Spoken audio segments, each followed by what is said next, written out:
Kryeministri në detyrë Albin Kurti ka thënë se zgjidhja për të dalë nga ngërçi në Kuvendin e Kosovës është votimi i fshehtë për të cilin sipas tij opozita padrejtësisht dhe duke dëmtuar shtetin e Kosovës, po e pamundson kuorumin.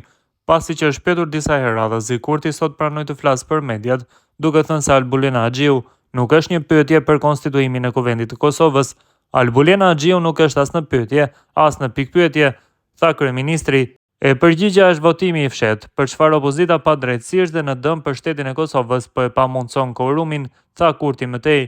Ndërkohë, në një deklarim për mediat më datë 20 maj, Kurti theksoi se Albulena Haxhiu nuk është as pak në diskutim sa i përket kandidaturës për udhëheqjen e kuvendit. Albulena Haxhiu është propozim i dur dhe i vendosur nga lëvizja vetvendosje, u shpreh ai.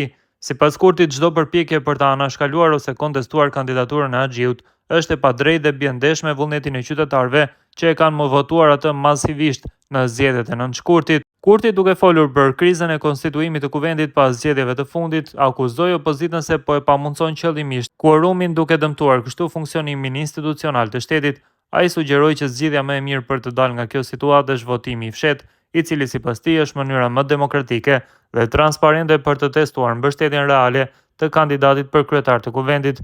E përgjigja është votimi i fshehtë, për çfarë opozita padrejtësisht dhe me dëm për shtetin e Kosovës po e pamundson kuorumin. Nëse janë të sigurt që Albulena Haxhiu nuk kalon përsëri, le ta provojnë votimin e fshehtë, tha Kurti. Mëtej ai theksoi se procesi nuk duhet të bllokohet për shkak të mospëlqimeve personale apo kalkulimeve politike, por të vijojnë mbi bazën e normave demokratike. Kreu i lëvizjes vetvendosje theksoi se përzgjedhja e Albulena Haxhiut është një vendim i brendshëm i partisë dhe se ai nuk ka ndërmend të rriqet nga ky qendrim. Nuk mund të lejojmë të shkelet. Gruaja më e votuar e këtij legjislacioni ka marrë mbështetjen e 10 mijëra qytetarëve dhe ajo përfaqëson zërin e atyre votuesve, u shpreh Kurti në intervistën për RTK-n.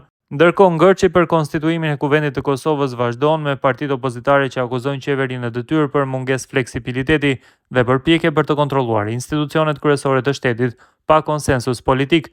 Lëvizja vetvendosje në anën tjetër insiston se opozita po sillet në mënyrë obstruktive dhe se ka frikë nga përballja me votimin e fshehtë.